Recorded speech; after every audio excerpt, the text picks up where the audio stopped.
And welcome back, everyone, to our second episode of Stonewalkers, the Cosmere Stormlight Archive campaign, the official one written by Brandon Sanderson, where our party of intrepid adventurers, Gale, the Unkalaki, Lortan, the Natan, Rook, the Shin, which sounds like a attacking move now that I'm saying it, and Sigwir the Ajish, a group of travelers who are traveling with a Shin monk by the name of Tarzo, escorting him to the war camps of the Shattered Plains, where he is seeking some kind of relic.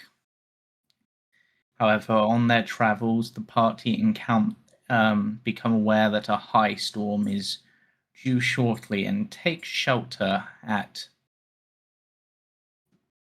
the Covenant Stone Crossroads. Here they meet a few NPCs and see a coach which seems to be rather heavily guarded and has some sort of secret inside. With the aid of the party, Tarzo manages to approach and find out that within this caravan, there is a man by the name of Talanel Ellen, the Herald of War, who seems to be repeating a mantra over and over, almost as if they've gone completely insane and only know how to say that one thing. Some of the guards are in quite disbelief that this is even something, but Tarzo seems quite convinced that this man is who they say they are, and decides to entrust the party with the true weight of his mission. He is not seeking just any artifact. He is seeking one of the 10 legendary honor blades, weapons of the ancient heralds used to sweep back the desolations.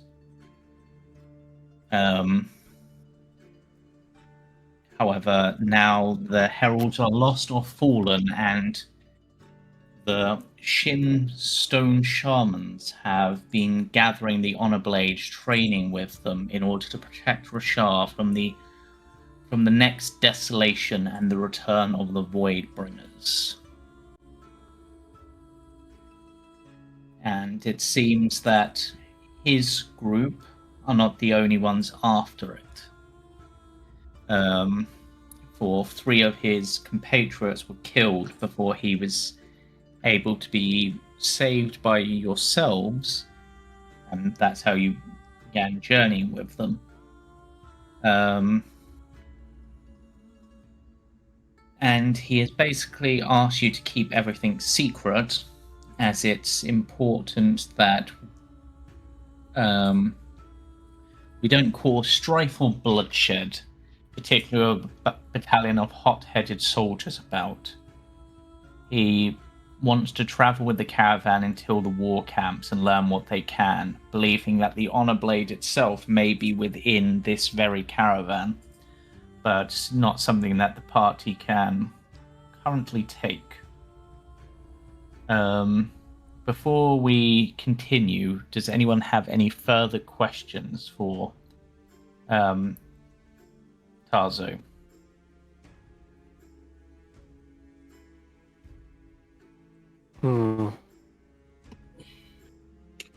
Not what I can think of. Or perhaps any questions about what he said and what you might know about that and things like that.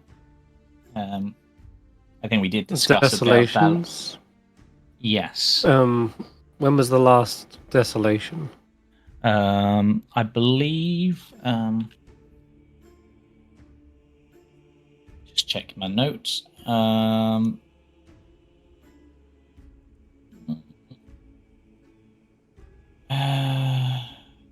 About 4,500 years ago. Holy.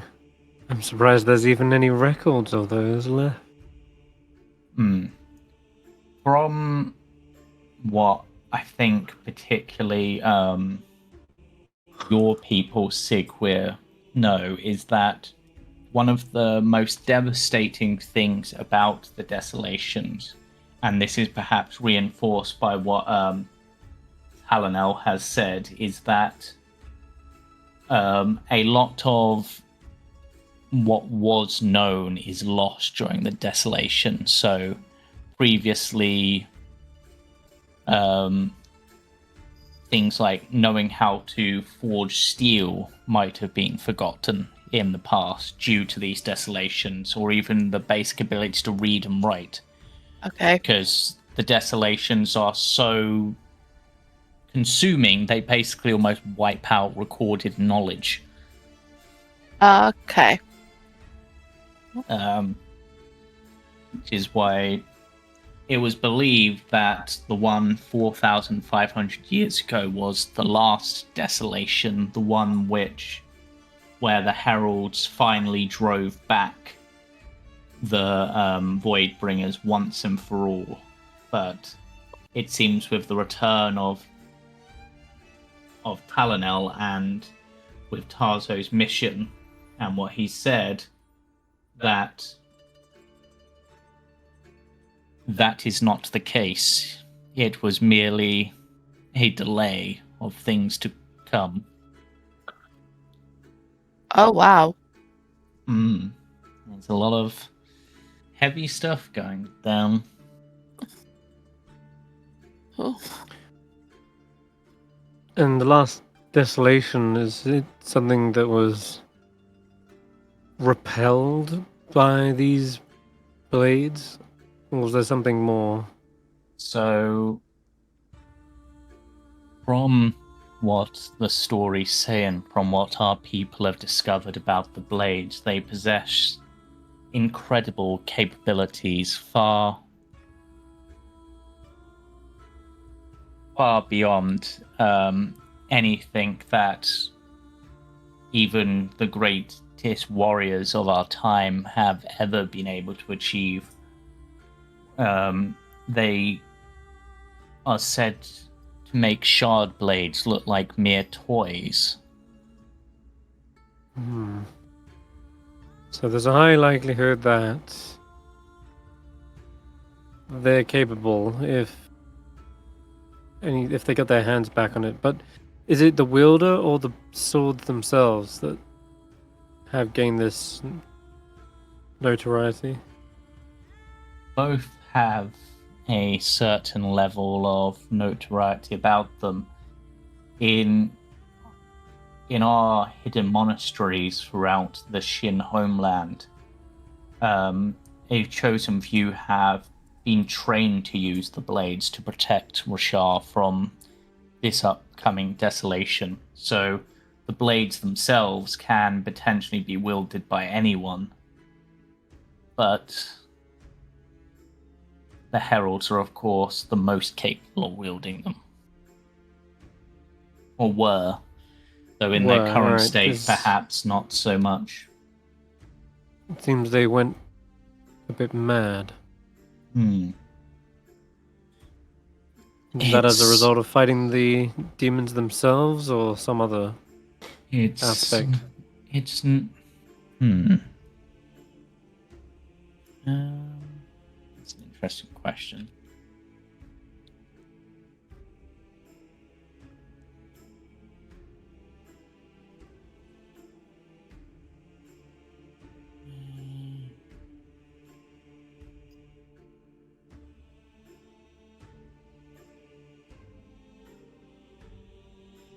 Just check my notes.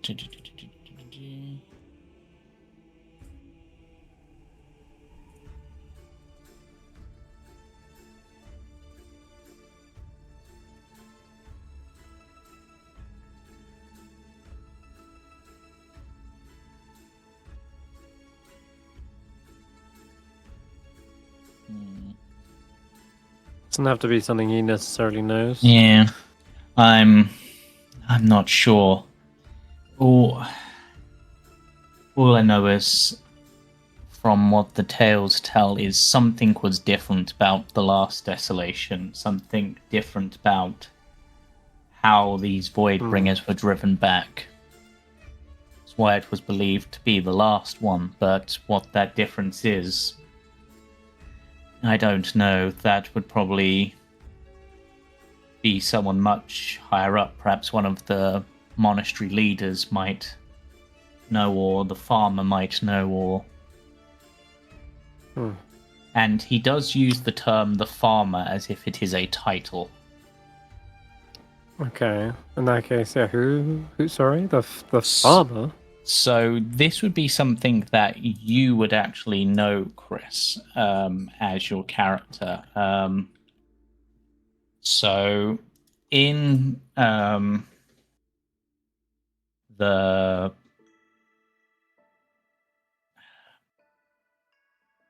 land of Shin, there are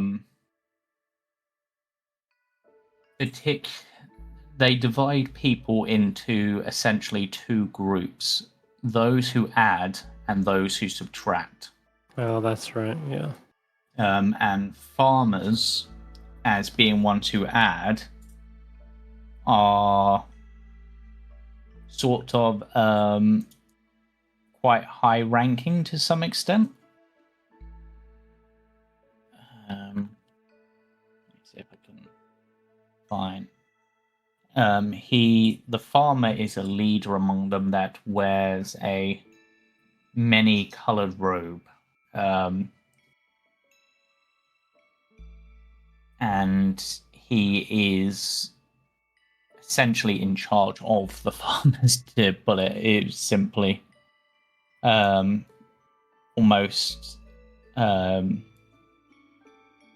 they have almost holy status amongst the people.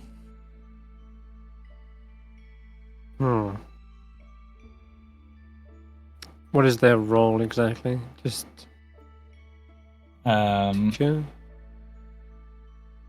They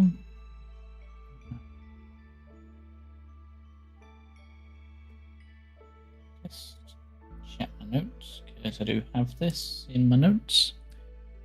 Which is in these notes. There's so many different world guide. Nope, not that one apparently. I really need to tidy up this. There we go. Then. Ancestry is that? No. That stuff to import, not the actual thing that.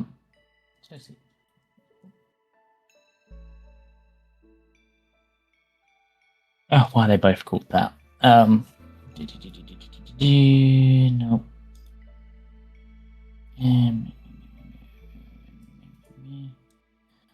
Origins. Culture, that's what I want. Oh,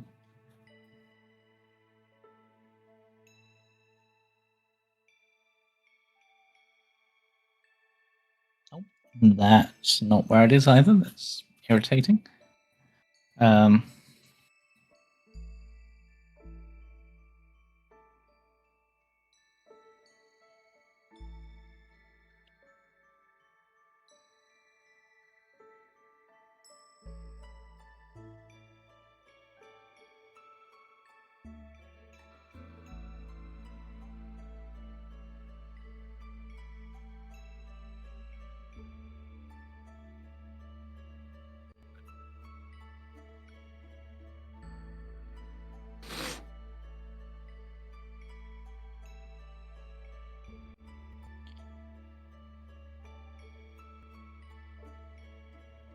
Yeah, so it's basically they're quite a high-ranking official, not only being the head of the farmers, but actually helping govern territories.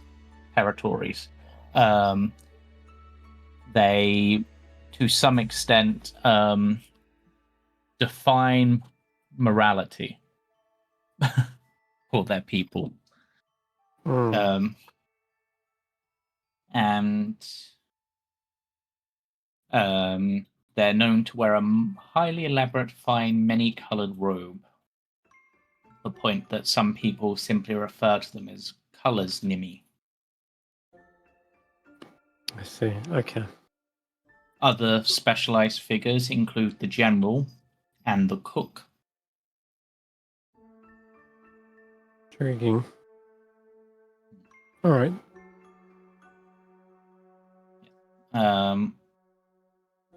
Yes, that's a little bit of that. So, yes. how long does it take to train to wield one of these? Blades. Some train for years, though. It's, I believe, you know what, I'm gonna actually have him roll a dice for this. Assuming he'll let me roll a dice for this. It's something I can do during a downtime activity. Gain proficiency. Probably in demon not. slaying weapons. Probably not.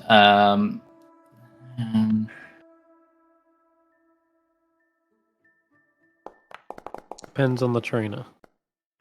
What I'm hearing.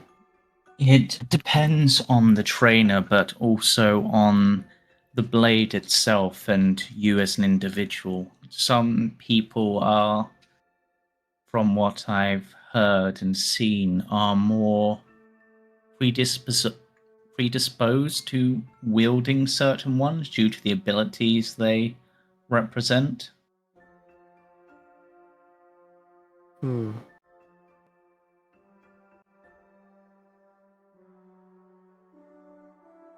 But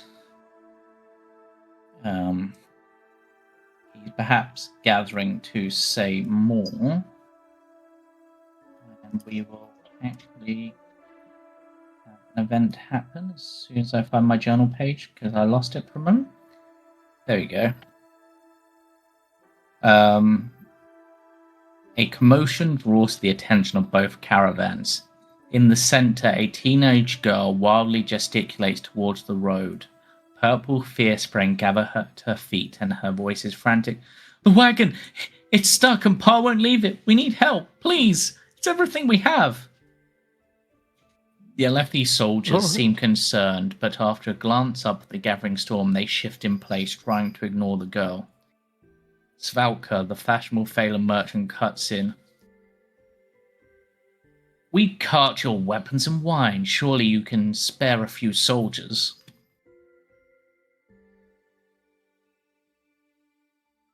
What would you like to do?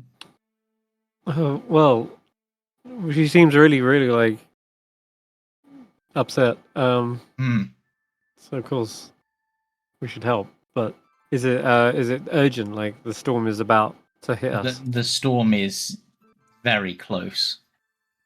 Jeez, Why the soldiers aren't willing to necessarily help.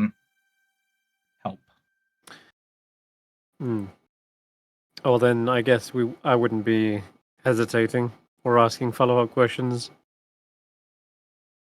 I'd just say lead the way. We'll help, right? Right, guys? Do the party agree to that? I suppose. We'll give it a try, but I'm not risking getting caught out in this. I'll follow what you guys say.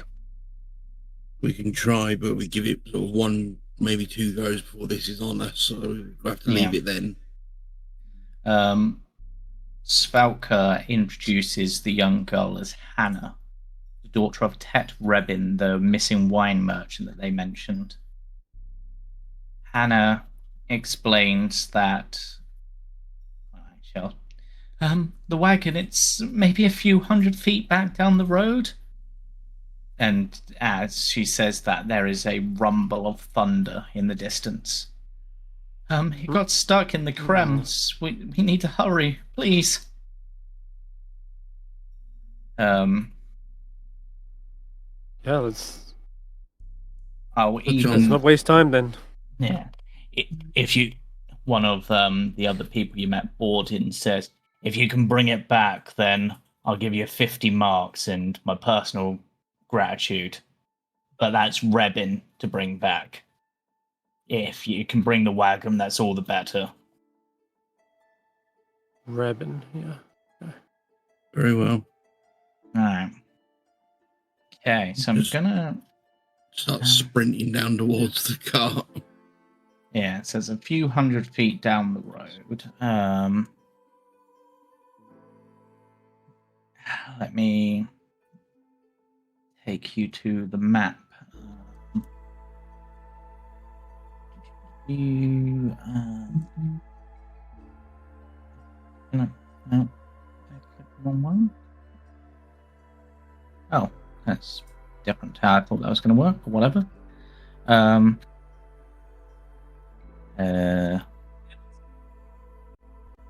drag you guys on. Down the western path. So I'm just checking that I remember this correctly.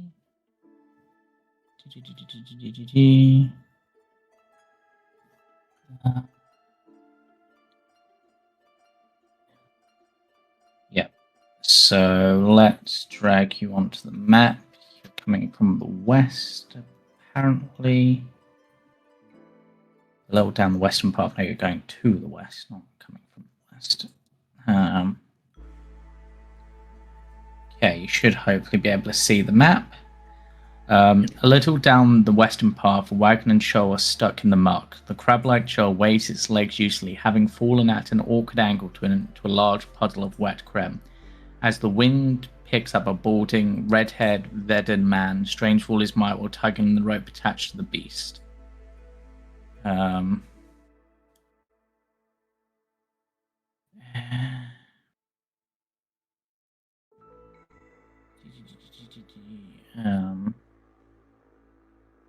me see if I can show you what this guy looks like.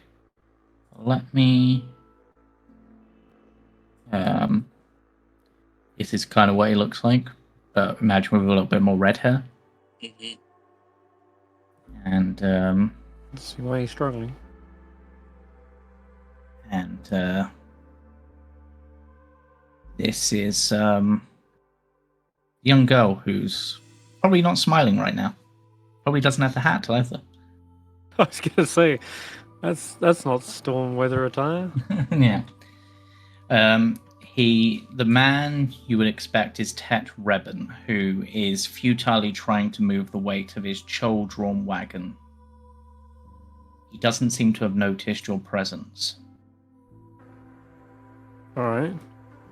Looking at it, if we got the choal, the crab thing, on hardened floor, would it be able to pull the wagon? Roll me a deduction or survival check.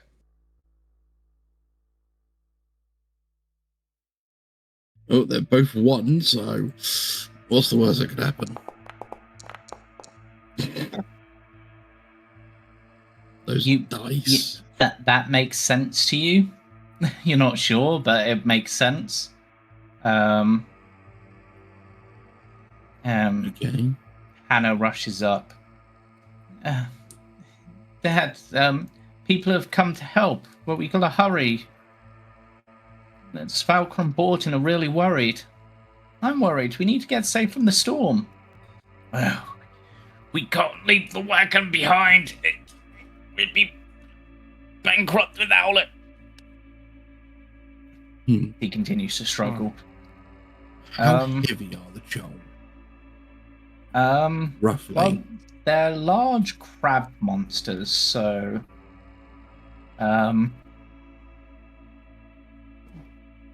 They look like they'd weigh like at least a ton or so.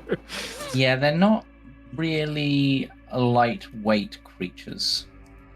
I mean, this is a large shoal creature. Like they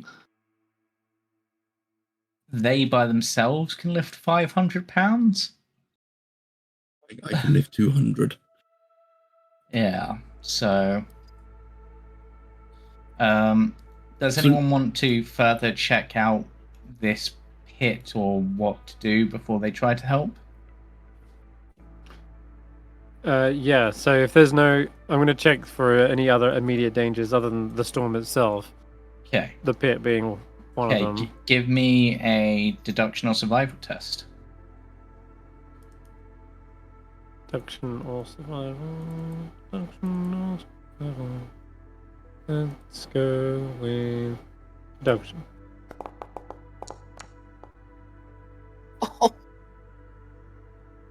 Oh, Yeah. That is just enough. Oh, hey. So, Nice. literally the DC. As you examine the puddle of Krem and looking around for other dangers, you realize that this was intentionally placed. This What? pit was dug by bandits or some other ill-mannered folk for an ambush. And I can tell that because it just doesn't look like man. It doesn't looks like look man-made. like something natural, like the channels have been like dug to allow the water and creme to flow in to make like a mud pit. Particularly with how dry the rest of the area is nearby. Also, I've got you on the map twice for some reason. Go away. Do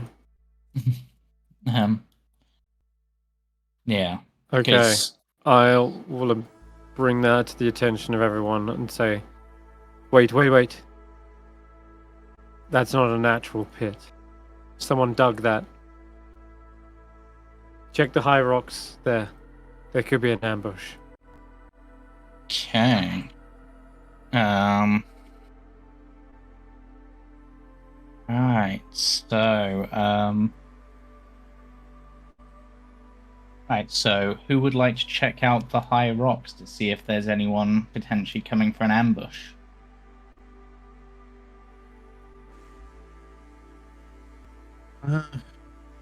You know what? I'll draw my sword and shield.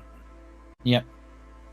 We'll walk up, sort of head up this direction. Yeah, you should be able to move yourself up there. Okay, give me a... What would be the right check here? I guess a perception check? We dice. I'll take it. Okay. So you don't see any signs of immediate danger, but as you're looking about, you hear that same rumble of the storm.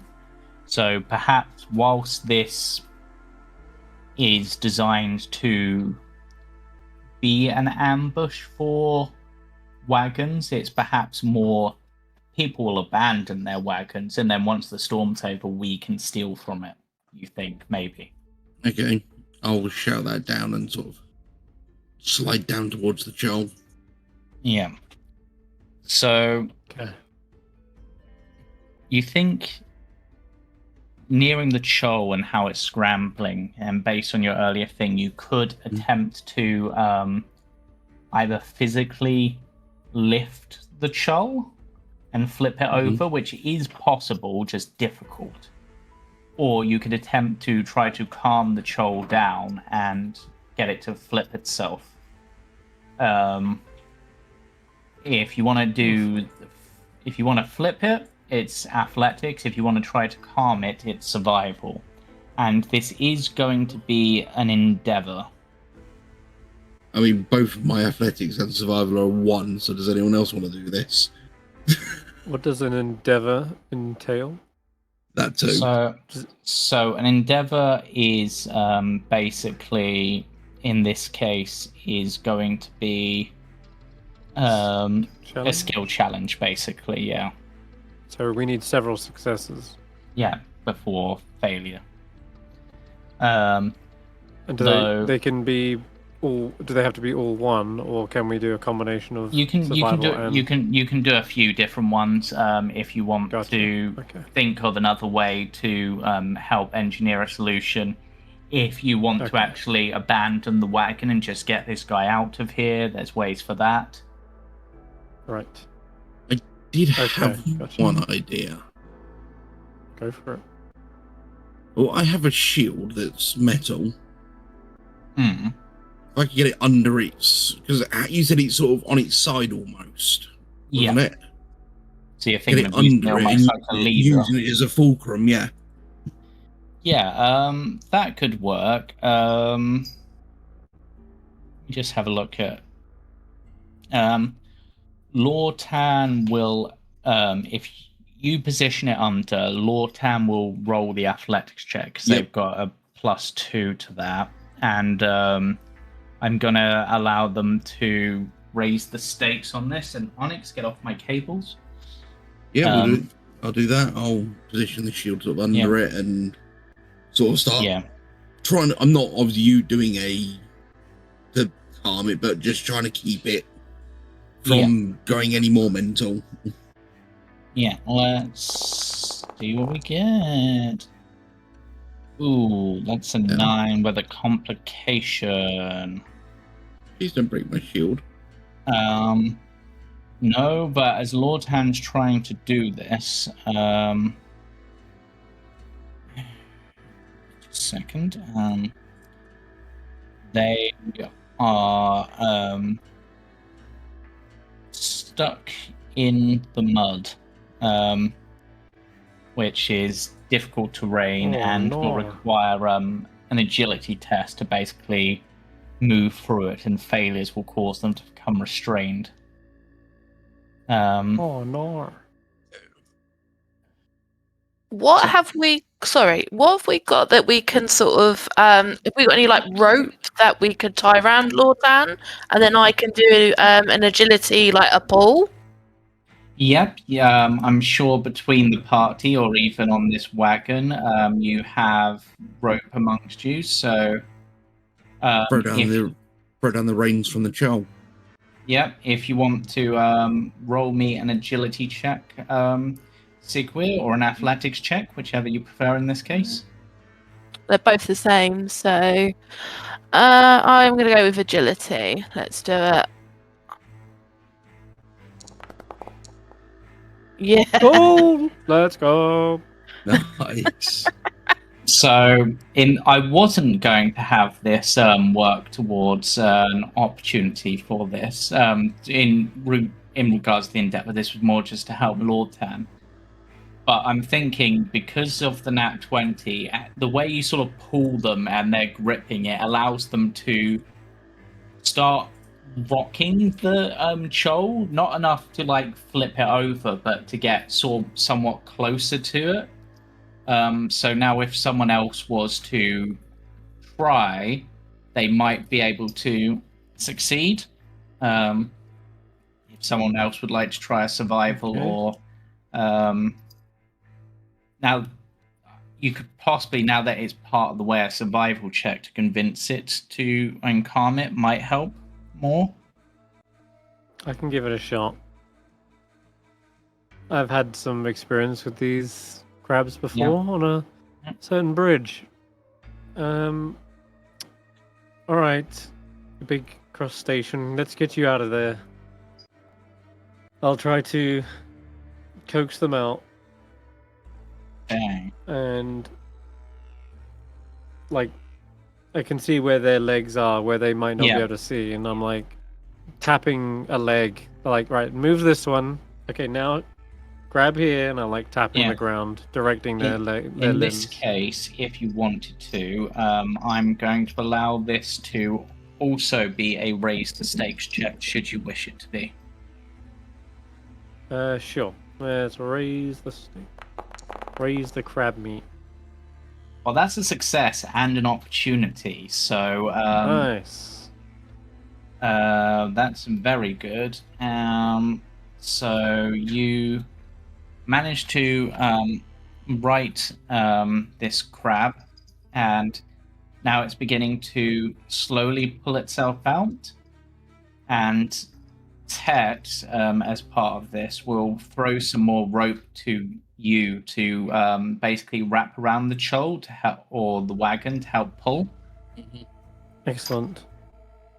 And I'm going to allow whoever wishes to roll this athletics check to help the chol to roll with advantage. What's Is that people's strength based?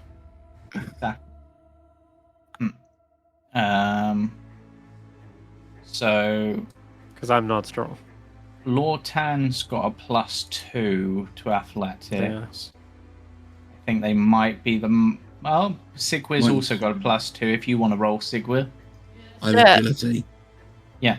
You got this. Aye. That's a success. So, okay, the wagon begins to be.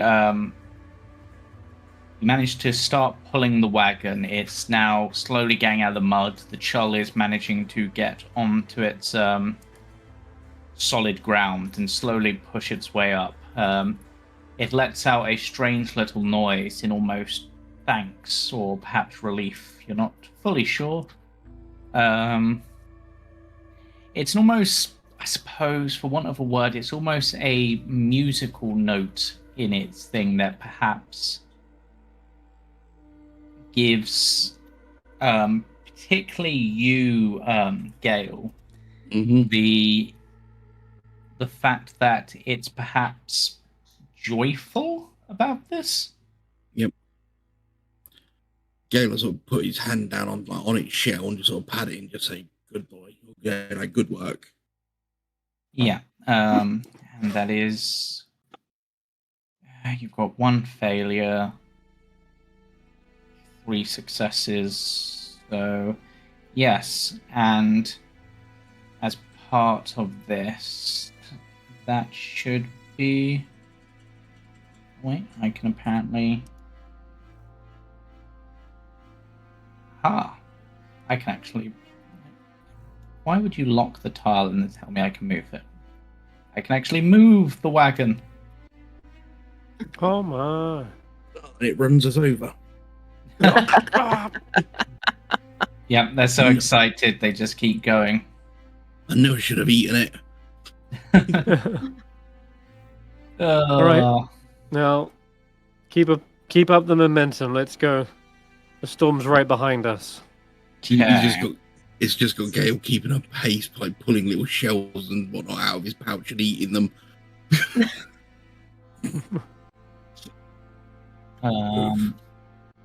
Okay.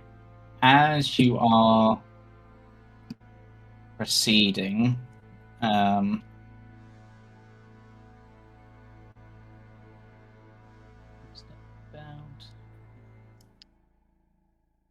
from either side, out of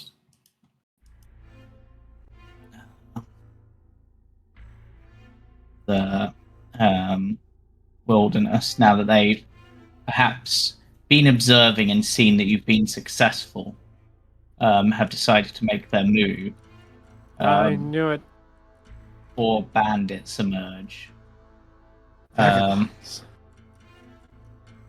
Okay. So we are going to go into combat.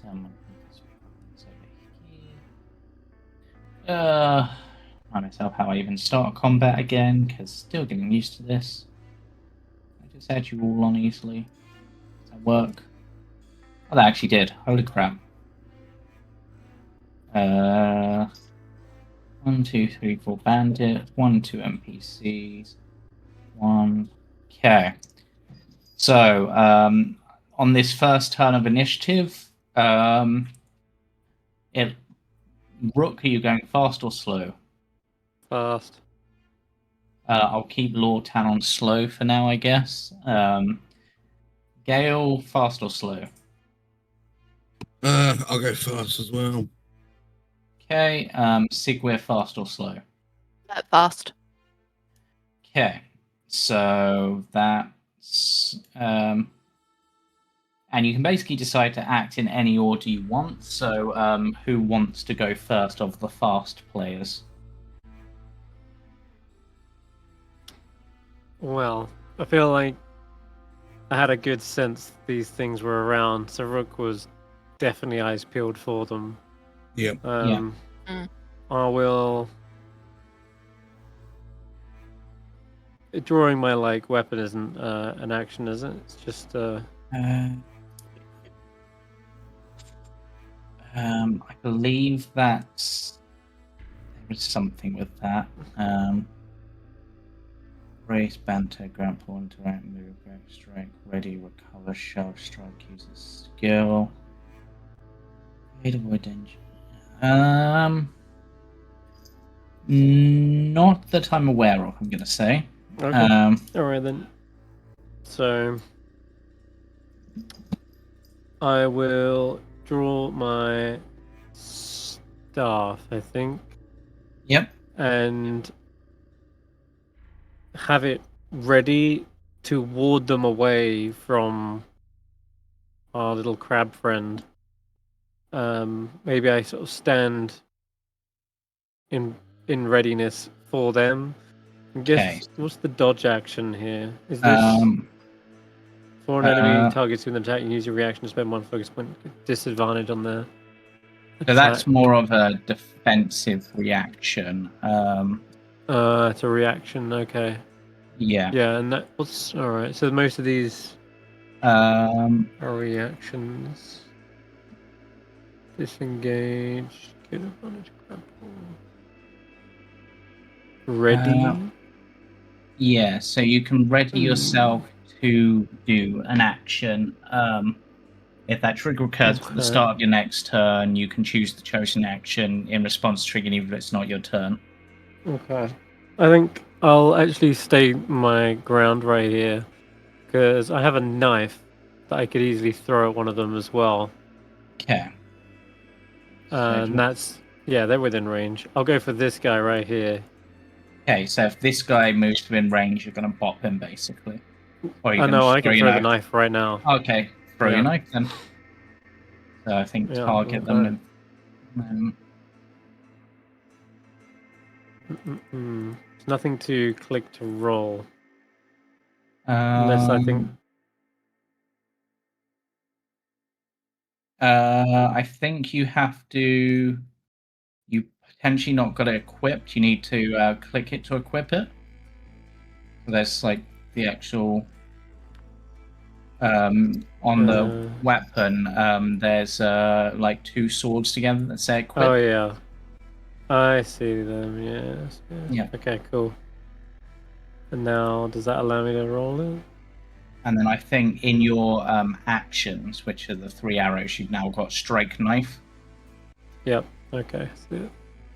Alrighty. Just a regular roll. Yep. Okay, 12. 15. 15. So that actually, this will work.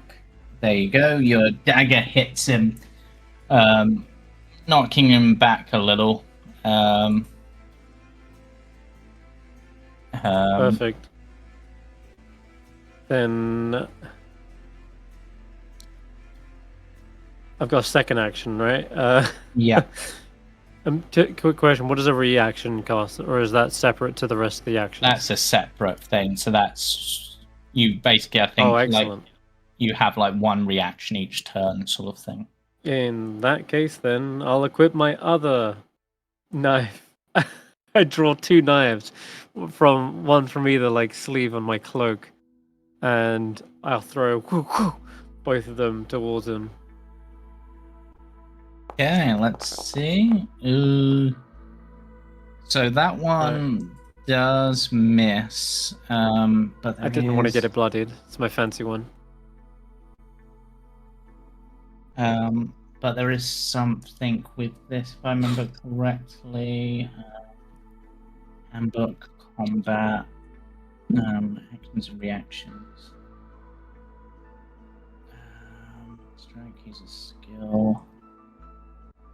Thing.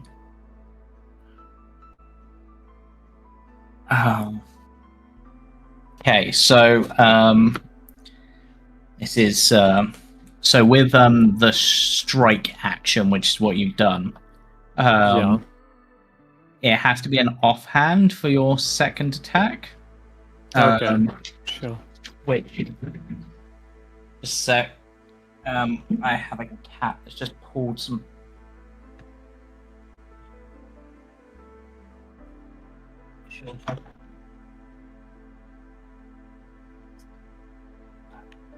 I will be right back. Just a second.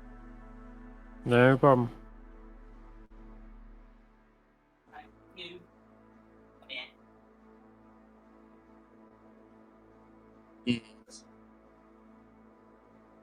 I had an idea, but because I went slow, I can't do it.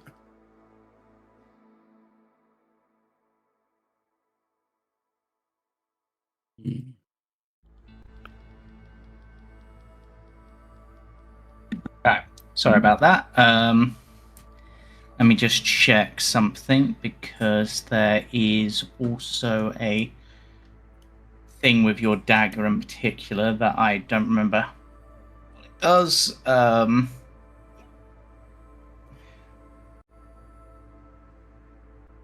it has... No, not the alarm strike. Fine.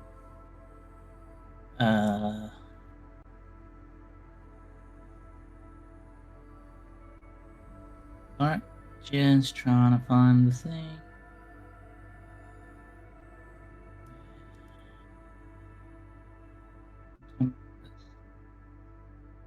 Nope, you're not going to tell me what it does there. Why is everything all over the place?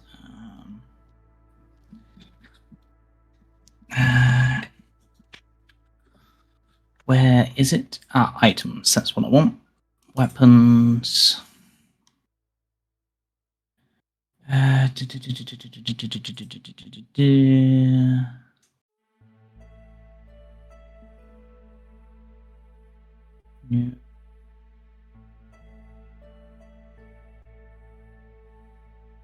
Oh, actually.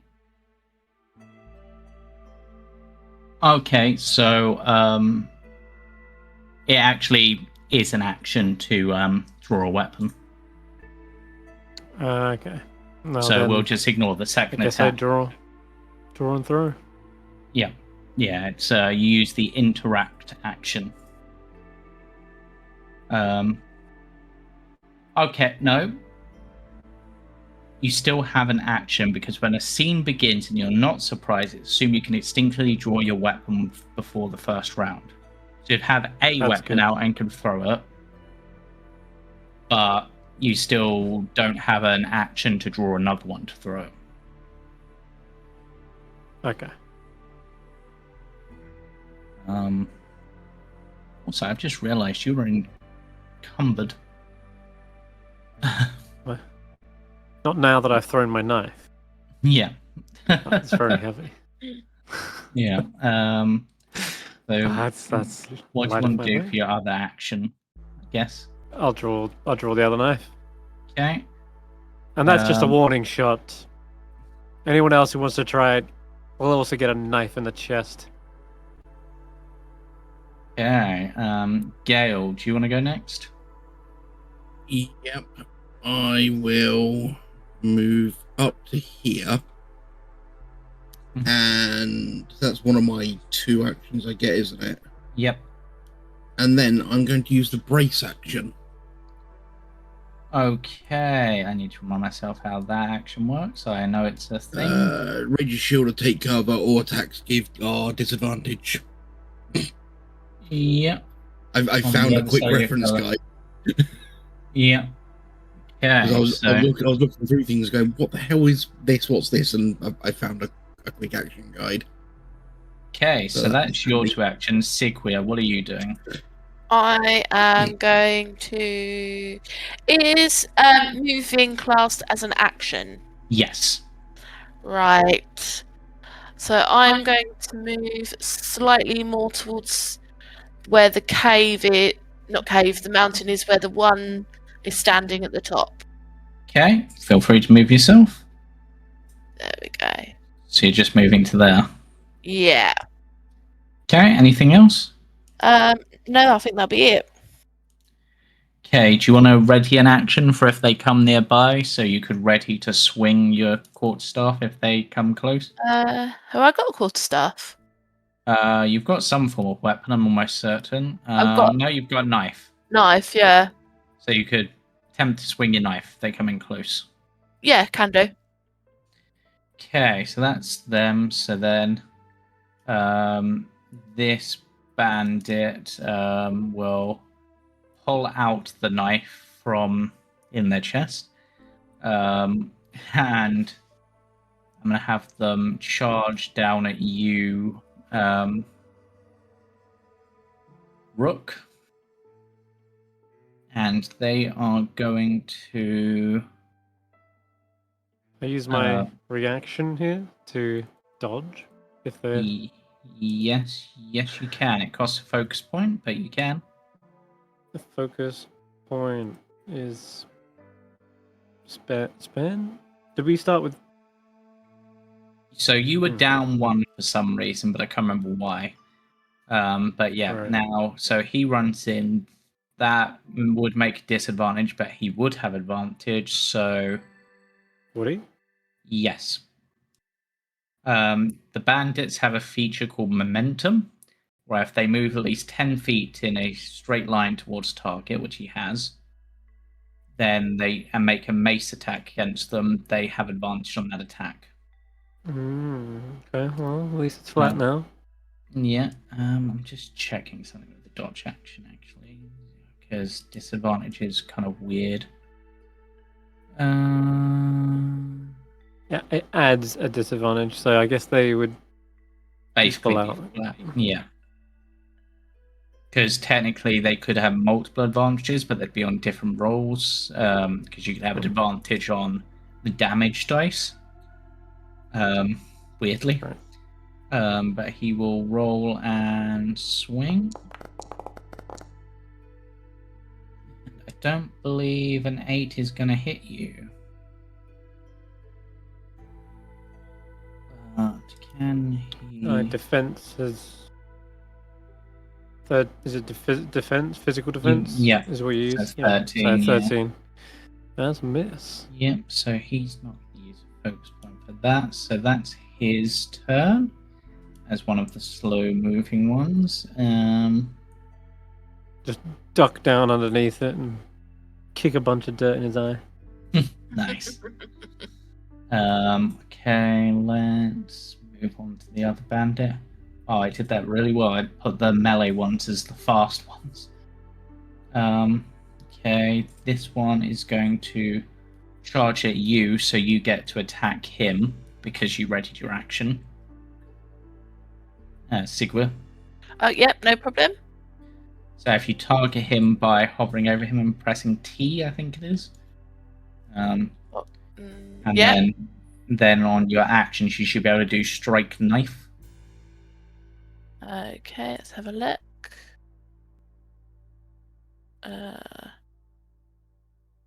Actions. What one is it to thingy action, sorry? So it should be an action called strike knife on the three little arrow symbols. Nope. Have you got the knife equipped? Yes, they do. Okay. My bad. Oh, yep. Nope, yep. That's not it.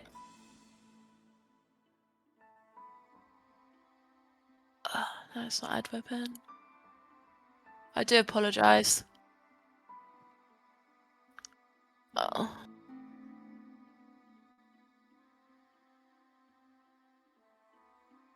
Ah. Right. I was looking at the wrong bit. Okay, there we go.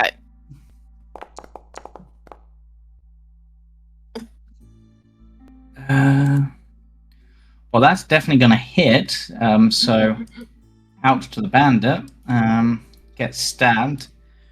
But he's going to swing down at you with his big mace for advantage. Right. That's how I do that. It's that. Wow. Your stab really distracted him. Mm-hmm. Also, these are really mean to you if they had hit, because they both rolled max damage. Oh. Cool. But max damage to the ground. Yeah, you as he swings down with his mace, you sort of duck under and stab him in the arm, and it swings over your head. Don't mess with me. It's almost like a cat's claws, which I know all about at the moment, because ow. Lortan's turn, who will, I guess, because of everything, has their axe equipped apparently, so let's have them charge in to help.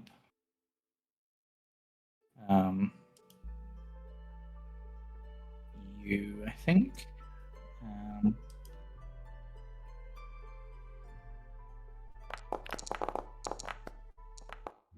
Or try to, but bad roll. Also, why are they favoring an axe when there's weird? So they've tried, they've swung. They don't have an offhand weapon. Have any other actions they could do as a useful thing here? They've moved. That uses 2. That uses 2.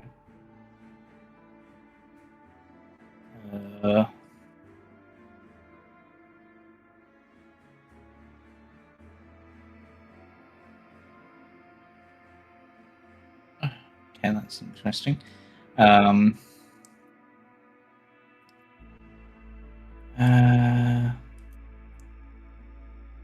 Shield. Or if they have a shield as well. They do not, so that is their turn. Move on to the bandits. I should actually begin the encounter on the thing. That would help.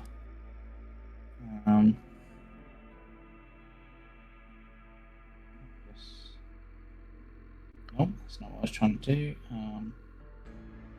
That's what I want. Activate combatant. It's going to be this guy's turn, who is going to pop out, and I guess in this case, this one has a short bow, and will take a pot shot at you. I'm pretty sure 20 hits, right? Chris? Oh, yeah, that's me, yeah. 13 AC, yeah. Yep, so you take 3 damage. As an arrow strikes into you. This one... To be honest, I don't know why I didn't pull these on to fast. They just don't really have... I suppose they could do that, the other one, so should have really been the other way around. But I've done it now. So, Hannah and Tet are just cowering. They are not combatants. This one will... you're bracing, so he had... need to actually... on myself again. What does brace do to the roll? Gives... you have been covered within your own potatoes.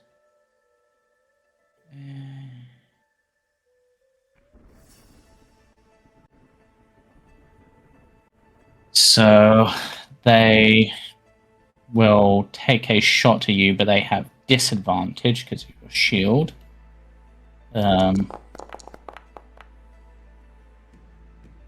Does a 15 still hit?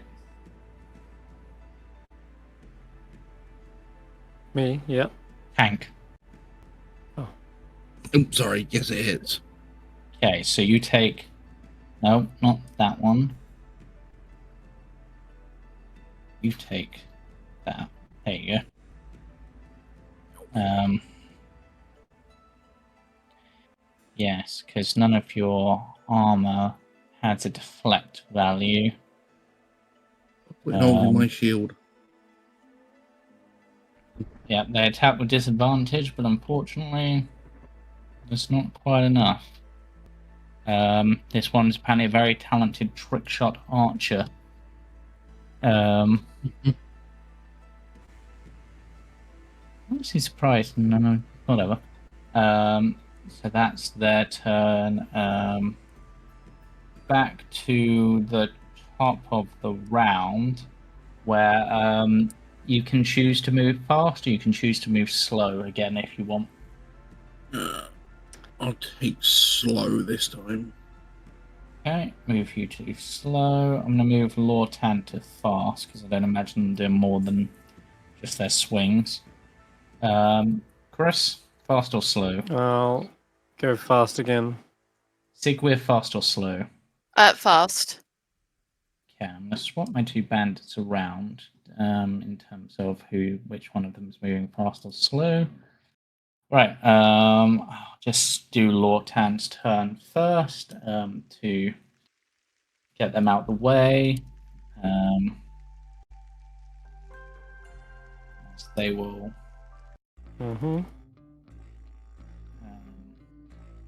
swing their axe at this guy.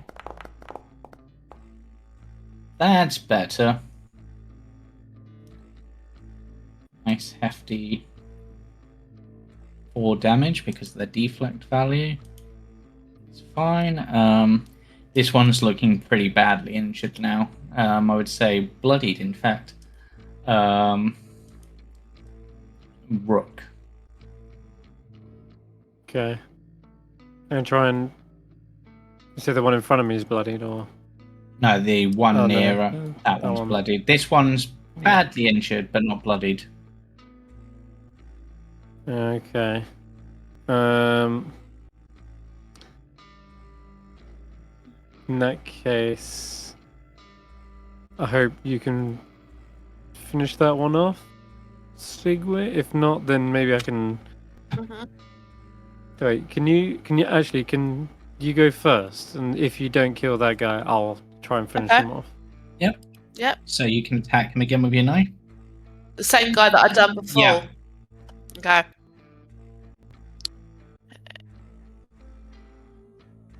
Yep.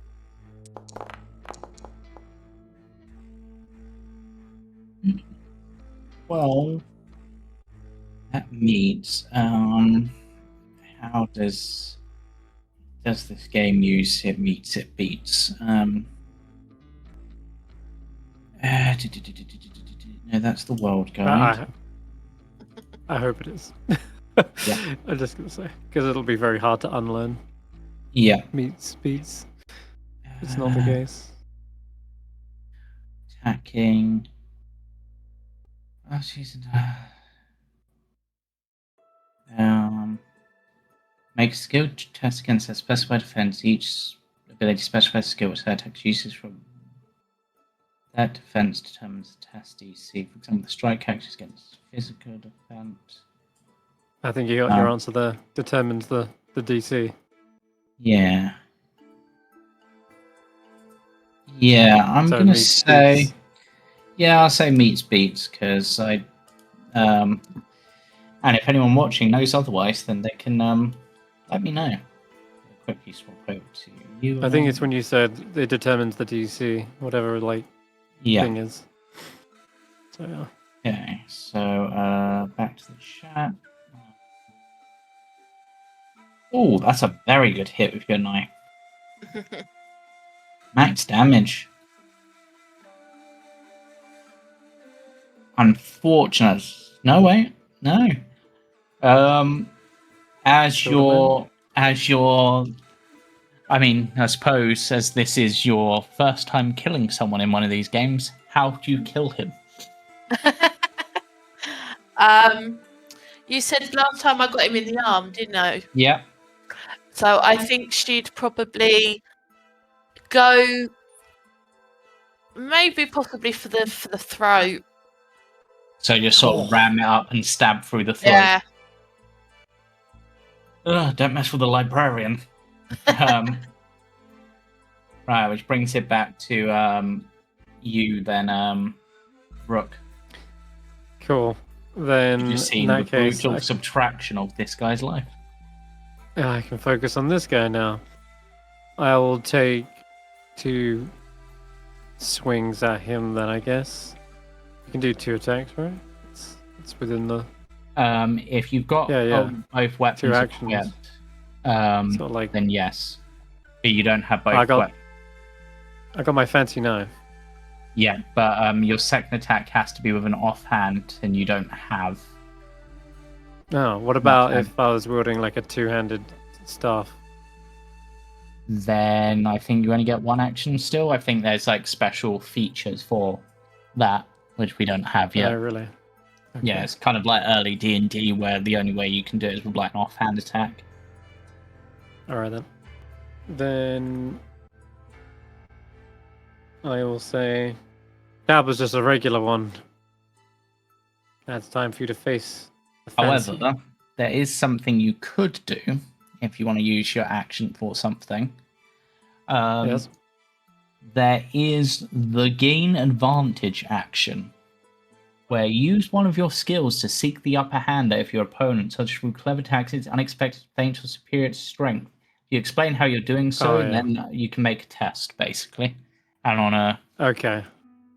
That sounds like something Rook would do, absolutely. Dirty fighting. I think from earlier, I said I'd kick like some dirt up into his eye. Okay. And as he's kind of like trying to wipe that around, trying to position around in his blind spot.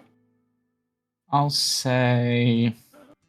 And as he's kind of bringing, as I've already measured his like swing, when he's going to go up for an overhead, I'll just rush forward. Yeah, I'll say intercept the blow and stab him in the gut. Make an agility check to see if you succeed on throwing dust into their eye. Okay, let's do that. We're going to put this against their spiritual defense, I think. Uh-oh. Unfortunately, you do not succeed, so he manages to close his eyes before the dust hits. So you can still swing regularly, you just don't have advantage. All right. Jeez. I got the dust in my own eyes. Fuck. So, there is an option here if you still want to do damage. I believe it will cost a focus point, and I'm just checking the rules on that quickly because I know there is a thing called graze damage that pretty much everything can do. And I was just looking at it. So, when you miss one or more targets, you can spend one focus to instead graze them. So instead of doing the 7 damage, you would do the 4 of the dice, basically. Oh. Wow. Yeah, let's do that. I'll spend another focus. Okay. What's that called? Graze. Yeah. Just a part of combat. Yeah.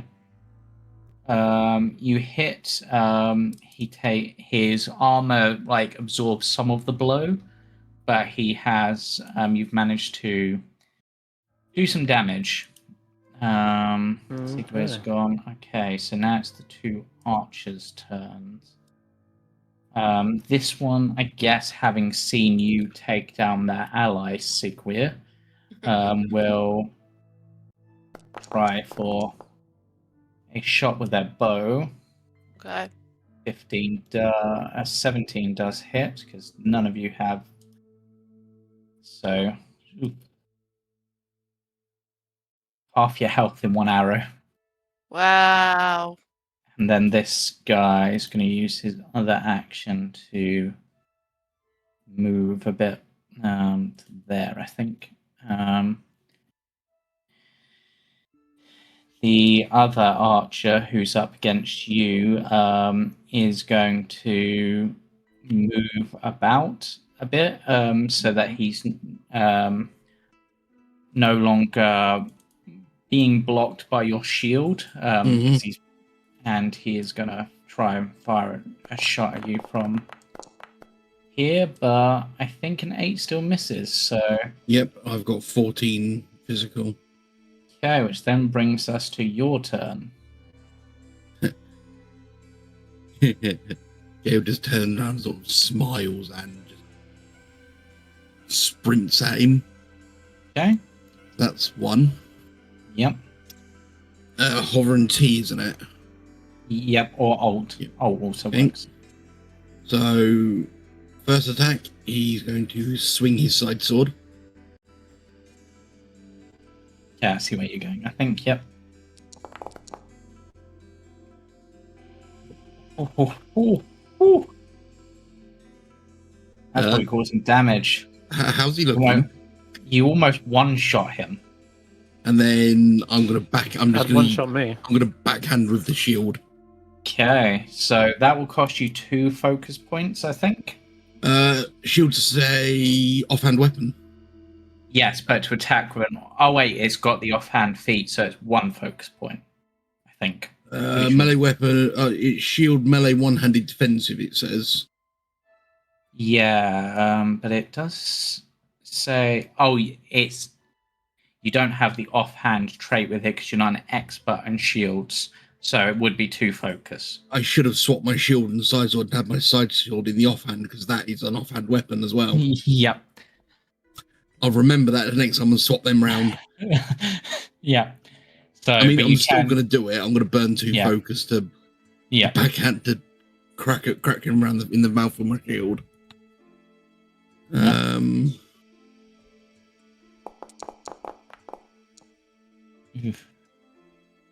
it. You could spend another focus point to graze. Yeah, you know what? I will. That'll put me down to 2 focus. And with that, your shield hits him round the face. He spins round and drops. His neck broken. Huh. Sweet. That was worth the focus spending. This one will spend 1 of his focus points to attempt to trip you. So you need to make either an athletics or acrobatics check against his trip. Rook. Okay. Go with agility. Do you see athletics or acrobatics? Yeah, athletics or agility. Yeah. Okay. And 15. Unfortunately, no. So you are knocked prone by his thing, and then he will swing down at you with advantage. I don't have my. Oh no. Never mind. Only a 5. I can live. Barely. So he doesn't got any more swings after that, because I'm gonna die. So he swings, he sort of hits you. And yeah, cracks a few ribs. But then considering he is completely outnumbered, he is going to use his movement for this turn. Actually, wait. Is there an attack opportunity mechanic in this game? I forget. Yeah, there is disengage. Yeah, so... Disengage, step away from an enemy defending yourself so they can't seize the opportunity to attack. So I'm guessing that's a yes. Yeah, so he's going to... Yeah, so you have the potential for reactive strike. Should you wish. It does cost you a focus point. Nope, then I think... Oh, wait. I think I'll save it then. Well, when I get a 1... how do we get focus points back? For like a long rest type of thing? Rest, basically, yeah. Yeah, okay. Alright, actually... Sure, I will then try it. I'm guessing I've got a disadvantage, though. Yes, I believe that's what prone does. I think it's disadvantage both ways. Okay. Fancy knife going out with... Wait.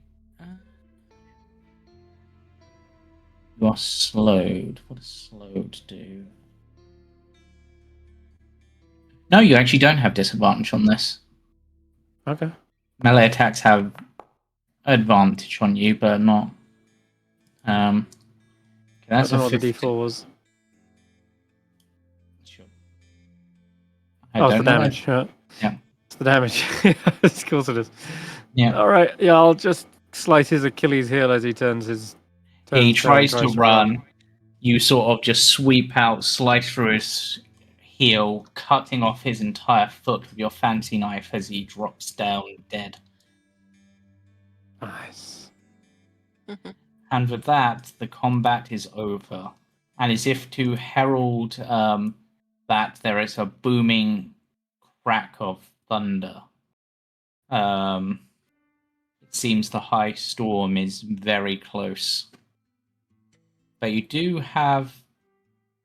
I actually did do that right. Without even reading the instructions, there's a thing about coordinated retreat. So... Cool. So that's weirdly further down. You can drop me to 1, but I'm still alive. You can investigate the bodies if you wish. I think yes, I would definitely like to see who was after us, but also how much time have we got? Depending on the storm. Second.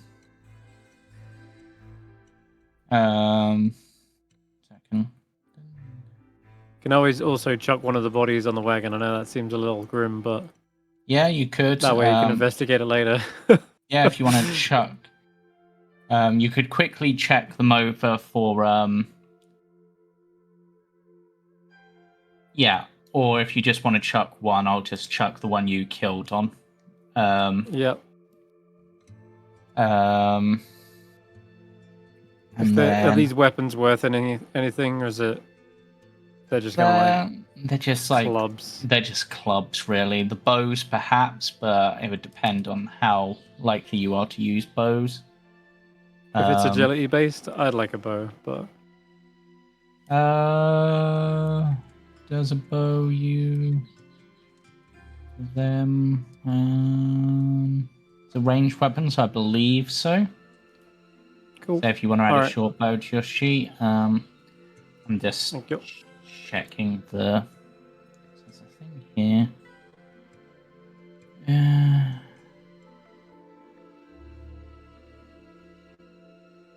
I'm just trying to work something out at the moment.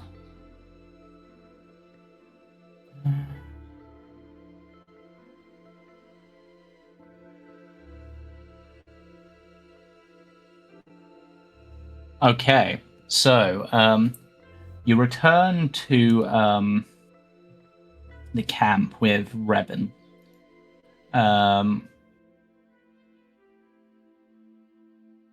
To find the aftermath of another bandit attack. A few soldiers are limping. There's some superficial damage to the merchant caverns, but everyone is otherwise safe. The Alethi are heading towards a makeshift storm shelter, and the merchants head to Nen's storm wagon. Nen yells for you to join. Yep. Once my ribs stop bleeding internally. Yep. How much? On you. Oh. Yeah.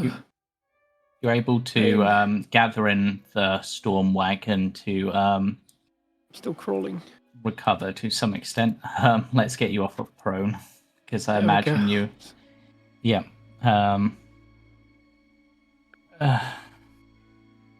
Is there a medic here in the camp? I was gonna say I could do it. Yeah. Mm-hmm. So. As long as you treat me better than the last guy you slit the throat off. My bedside manner is a lot better. That's all right then. Now I've just got to actually find the right thing for this, because your skill, medicine, because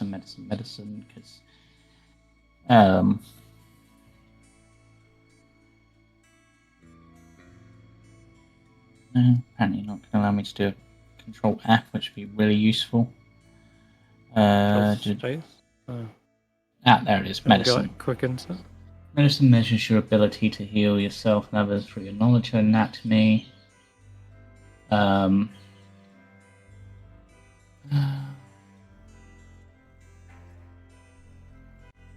What there's an injury thing.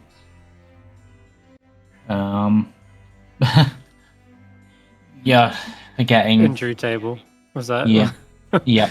Oh no. Yeah. When do you get an injury? That's what I am looking up now. I'm guessing when you go to 0. Certainly possible. No.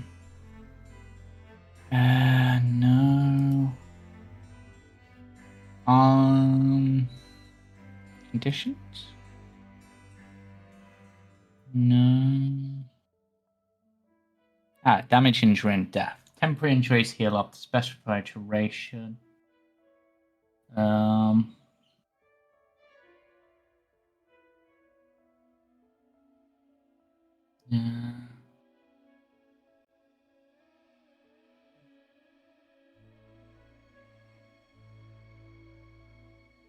Just trying to. When you suffer an injury, you must make an injury roll. How do you get injured?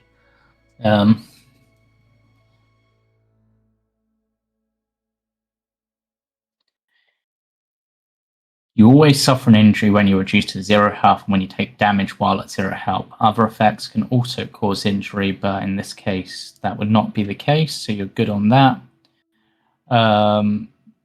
You can... But you probably won't have...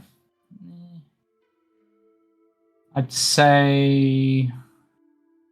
As perhaps... No, you really won't have time, so...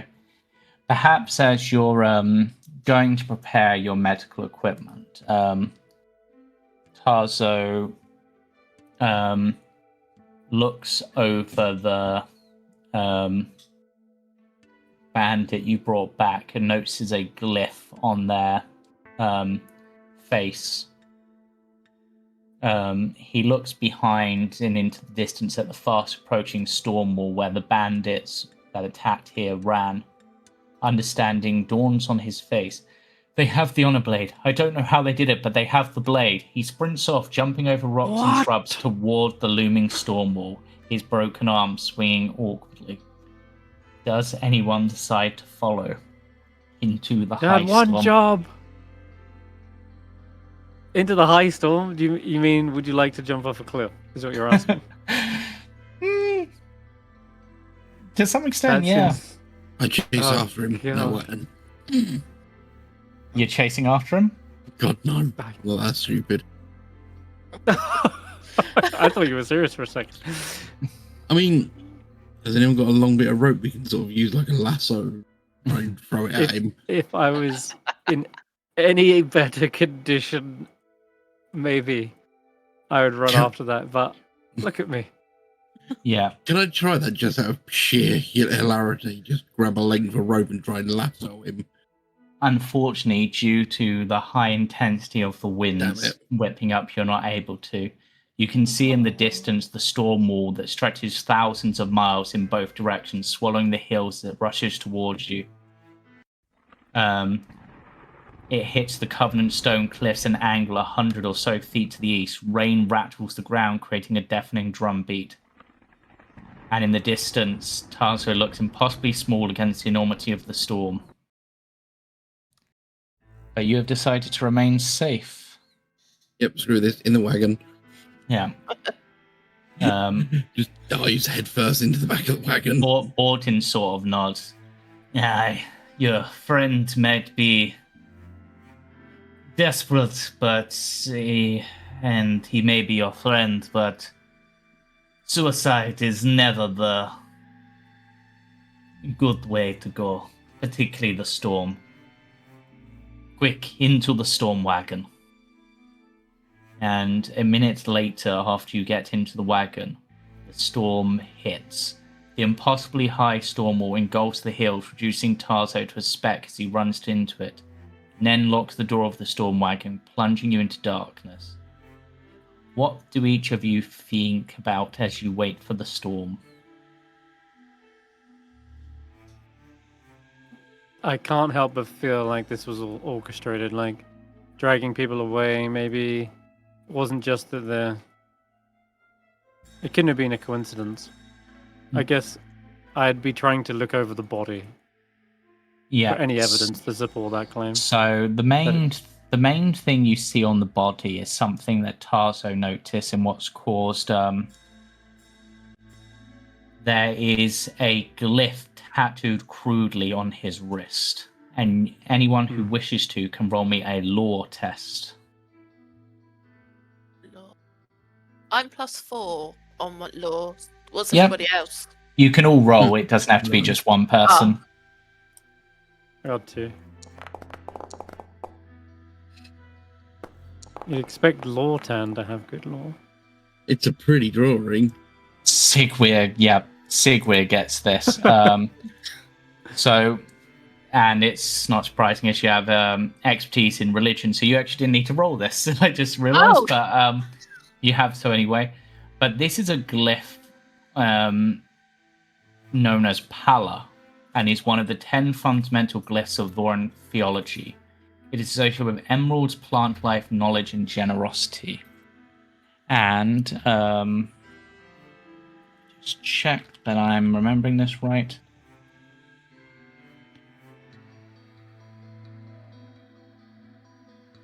Pala is one of the 10 heralds. So this is marked by one of the 10 heralds. Okay. Which is perhaps what caused Tarso to go so, oh god, gotta deal with it now, sort of thing. And so clearly that's what happened in that case. That's the only other thing you find on the body is 6 marks, which is obviously the currency, so you can split that between you as you wish.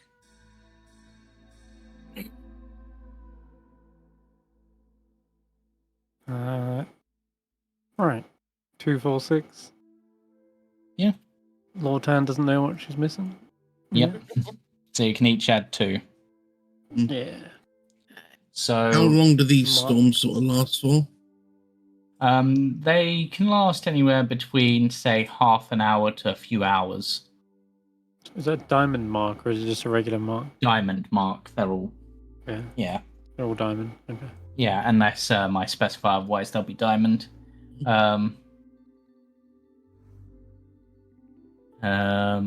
So that's what Rook was looking at, and Tars and Sigwyr managed to identify. What are you thinking about as this is all going on, Gale? Lunch. That's fair. We can consider this. I'm going to say you can consider this a short rest. Yep. You should all have on your sheets. Honestly, can't remember what you get back on a short rest. It rolled me a 2. I'm assuming that's health. Yeah, so on your sheet, you've got like a little knife and fork symbol just above your character icon. I got my full health back. Yay! Two. Is that healing? That's why I'm just double checking. Because it makes sense that it is, but it could be something else. It could be how much focus you got back, but I don't see that on your sheet either, so that again is the wrong thing.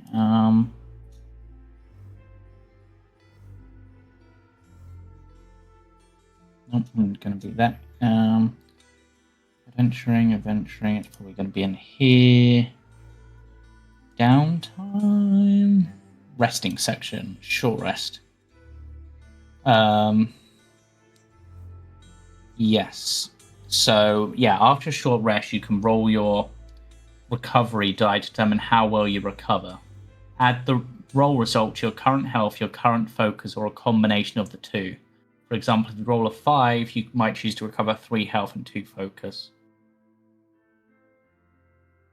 Gotcha. In your case, I'm guessing health for you, Rook. I'm going to split mine 1 and 1. Yeah. That is fine. Let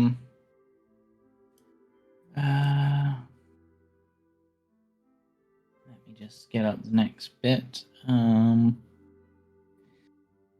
It sounds like a roar, low at first and then impossibly loud. The storm wall hits. The floor beneath you shakes, the many secured objects jittering. There is only darkness, the pounding rain, and the screaming of the wind.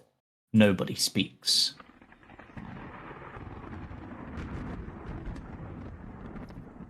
The storm passes after about half an hour. Everyone emerges cautiously in a somber mood. The fortifications against the storm hold, and the caravan's persons and goods are unharmed. What would you like to do? I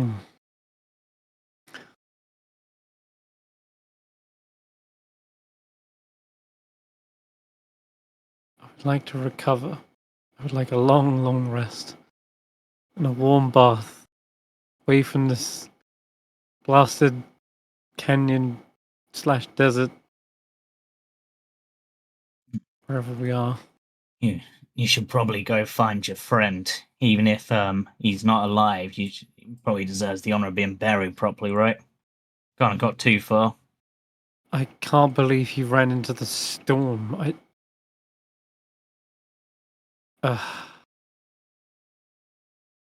There's maybe a chance. I was only just asking him about what the odds of survival were in a storm. Yep. He knew the risk going in. Mm.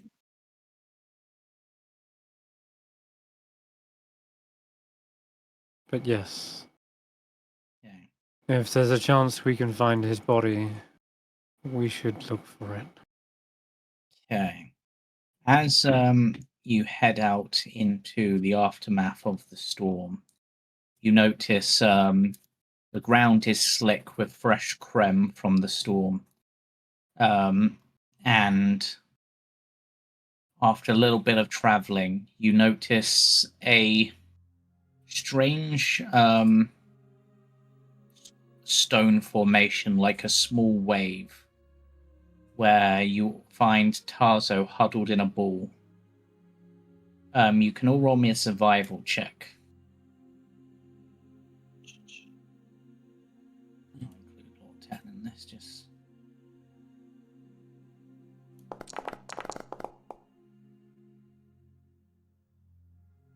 Okay, it doesn't matter. You both succeed.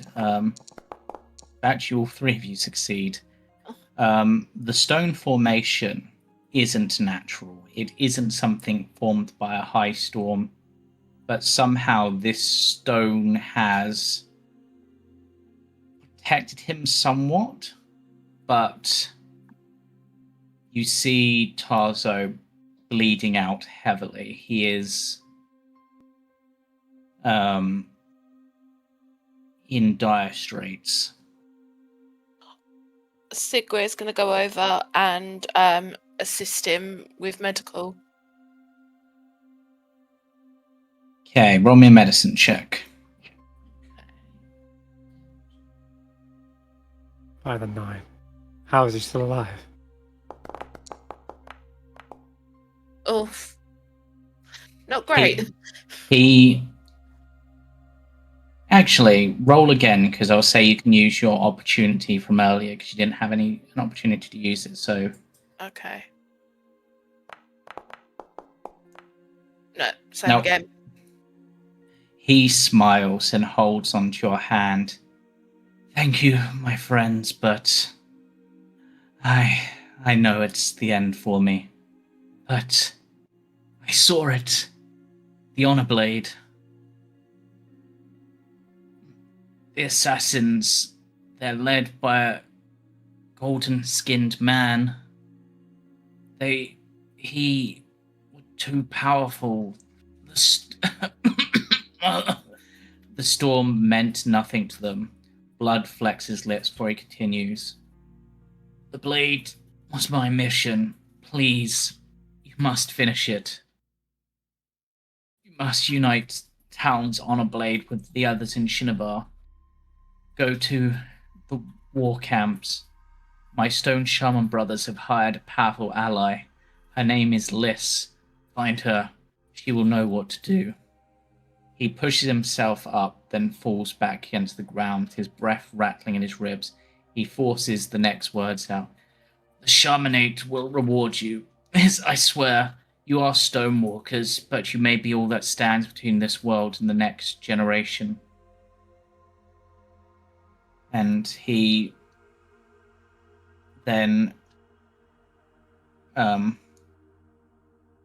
places a stone in looks at a stone in his hand and then looks amongst the party and hands it to Gale. Swear on this stone. Swear that you'll succeed where I failed.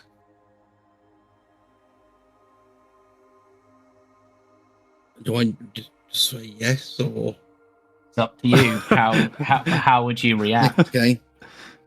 He'll sort of kneel down to him, and he's got his hands on his sheath of his side sword.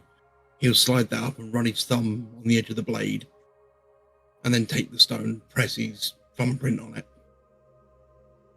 As you do that, and you make this promise, a woman's heartbroken voice whispers like gravel, seemingly spoken from the very cliff itself. This oath you will not break. Can I say as well that I would also come over and place my hand on yours as well? Like we're doing a group. Sigwyr, did you also? Yes. Tazo smiles. You, my beautiful friends, how lucky I am to have found you. He pulls at his collar, ensuring his face is clear, points to the sky. I do not hide my faith from the gods. I do not die in shame. My quest is given, and I die among friends. He smiles as his eyes close and his body slackens.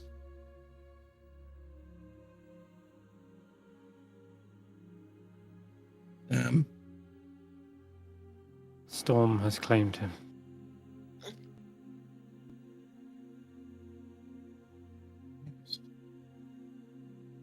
He shouldn't be left out here, though. Lortan, I'm going to say, will pick them up and start carrying them back.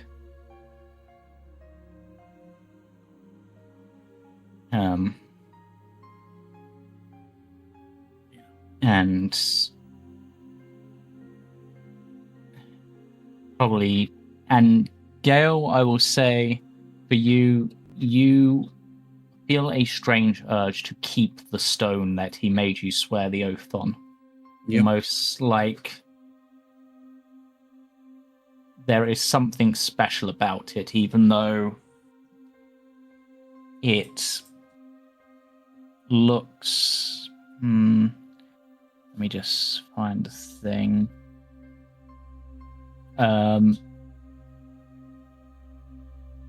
It is a roughly hewn brown-grey basalt stone that feels warm to the touch. And you sense a state of almost hurt and disassociation from it. He will... So, Gale has the, clothing on. That is saying he does have. He's got very fine clothing. Yeah. So he's going to remove, almost like the beading, like the edging of his tunic, and sort of use that to tie around the stone and make almost like a makeshift sort of chain for it or something, so you can wear it. Okay. that makes sense. So you do an that. Expensive tunic, but yeah. As you return to the camp, Borden walks over and he will help you perform a simple funeral for Tarzo, ritually burning his body beneath the Covenant Stone as is tradition. His only noteworthy possession other than the stone was his side sword, if anyone wishes to take that, or choose to leave it with his ashes. Is it a finesse weapon? Side sword, I want to say... I believe it is because I use one. Yes, it is. Okay. If you wish. It's a light weapon. It would be useful, more useful than this knife. That's for sure. Yeah.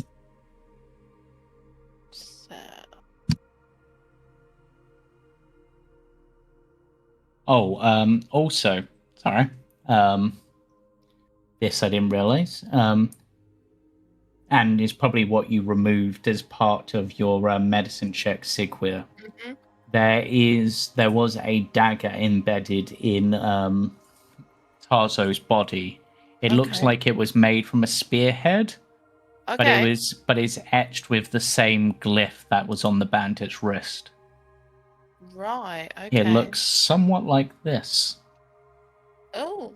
You can sort of see the glyph on the base of the blade. Yeah.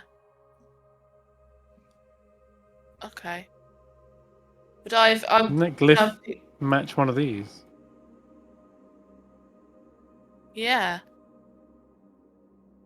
As in one of on the map. I've been staring at them for a while. Certainly possible, as some of these are ancient glyphs that could be remnants of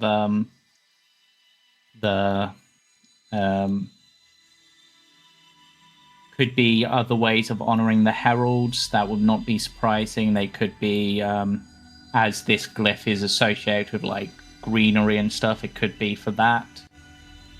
But yeah.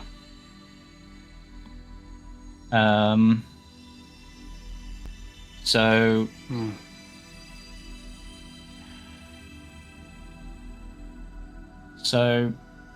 Nen had initially offered each of you was going to give you 50 marks each, or 50 marks to split amongst the party.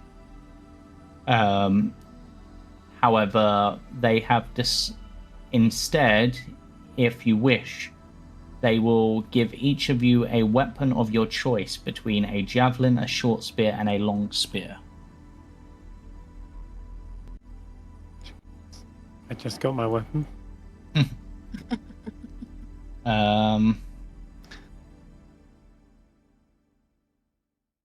Does anyone require a weapon?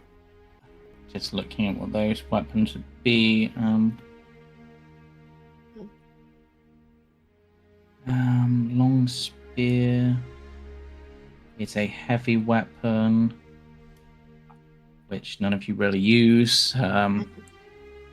Short spear is a light weapon, but can be used two-handed. It's a bit more damage. And a javelin is obviously a throwing weapon, mostly, I believe.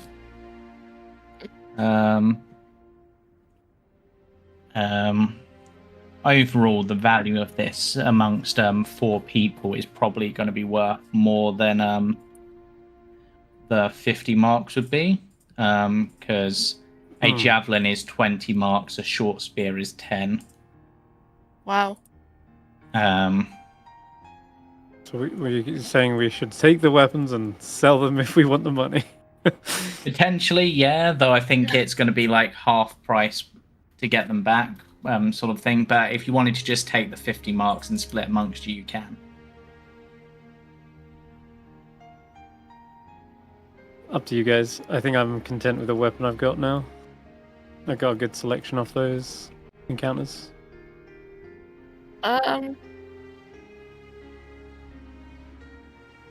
I'd probably take the marks and split it, because that's what we originally were going after. Yeah. I put the side sword on your sheet, by the way, Chris. Thank you. Yeah, so... I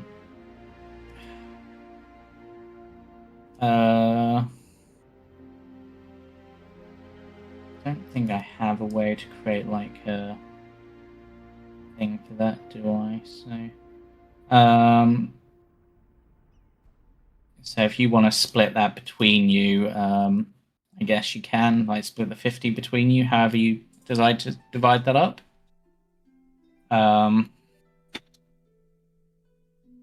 But I am not done with the rewards yet. I have more.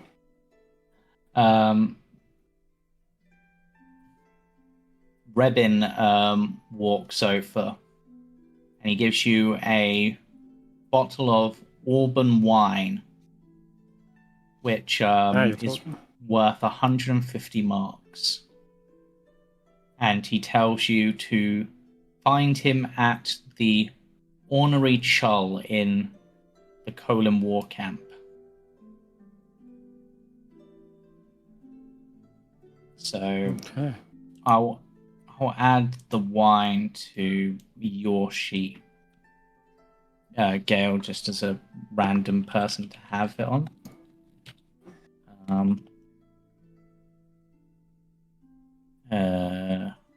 Really, I don't have like a specific thing for this. Whatever. Possibly because you've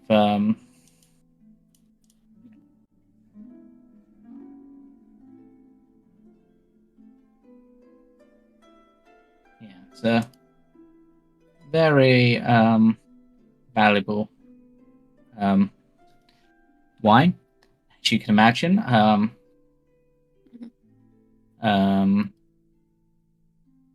50 marks split between the four of you. Yeah. It's gonna be 8 or something. This guy's an example. It's the 46. Sorry. 46. I don't know.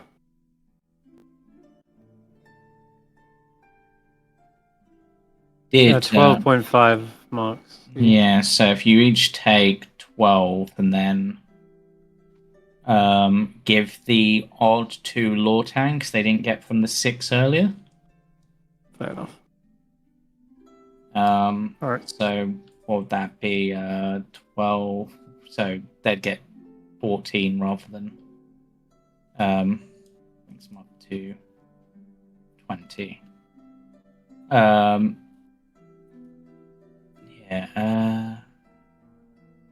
me just check if there's anything else.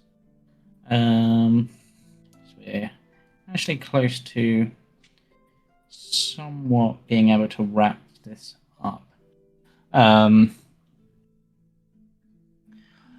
Borden seems quite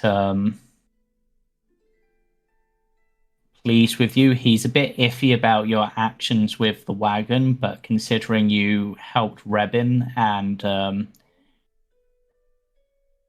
you've brought back Tarzo in an honourable fashion, he looks on you favourably, which could help later.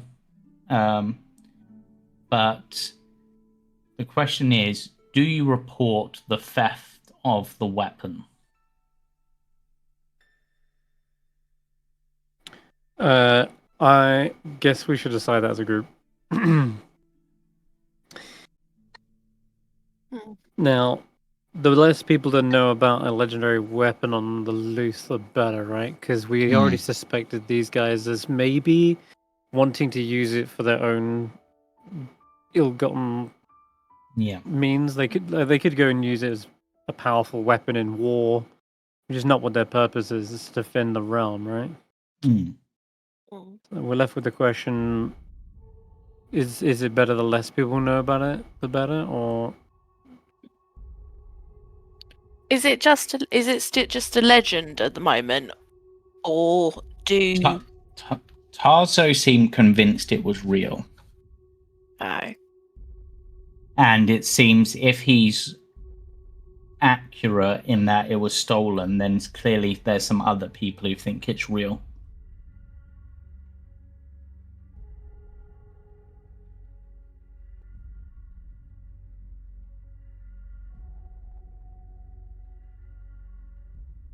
I agree. What about the least who know, the better. Mm. It's our charge to search for it. Okay. Mm-hmm. That is absolutely fine if that is what you choose. I'm just checking something.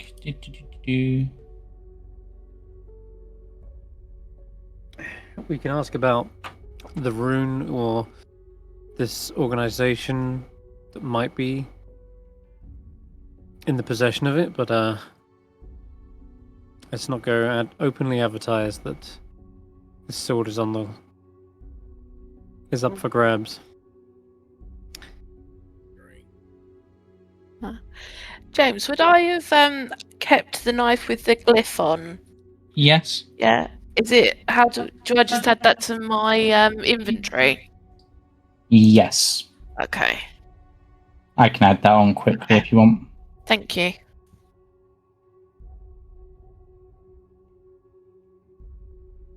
Right. So as a party, you have chosen not to report this. You are able to travel with, I believe, I'm just going to double check before I say something dumb.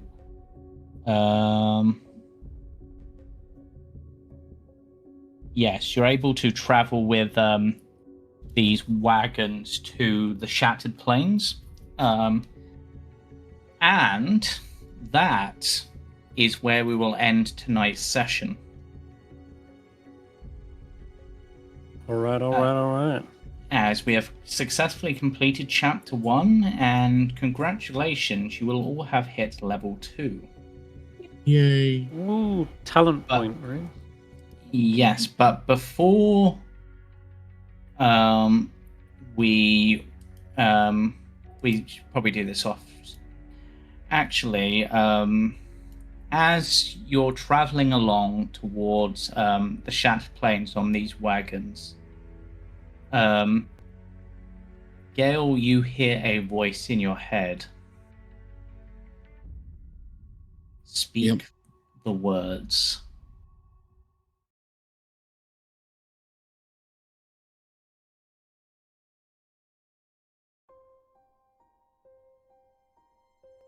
And instinctively, words would almost appear in your head, and you have the option to say these now. Now, the thing is with this, you have the option as part of this level up to begin your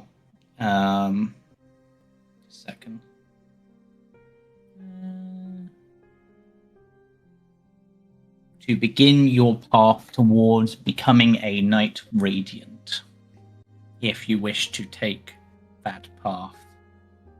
Okay.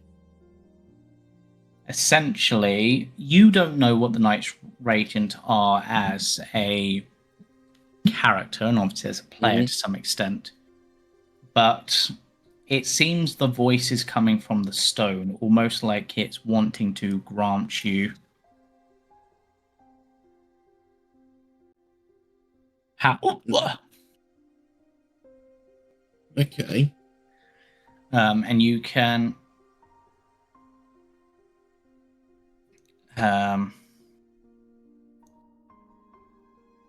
choose whether you choose to accept that power at this point, or you can deem you're not ready yet.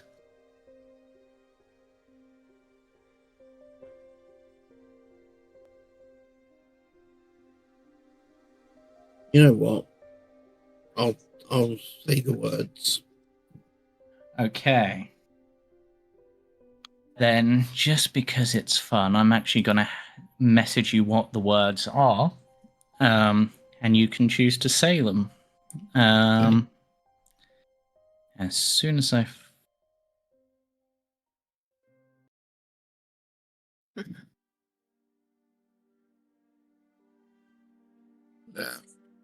My Discord decided to lag on me. There you go.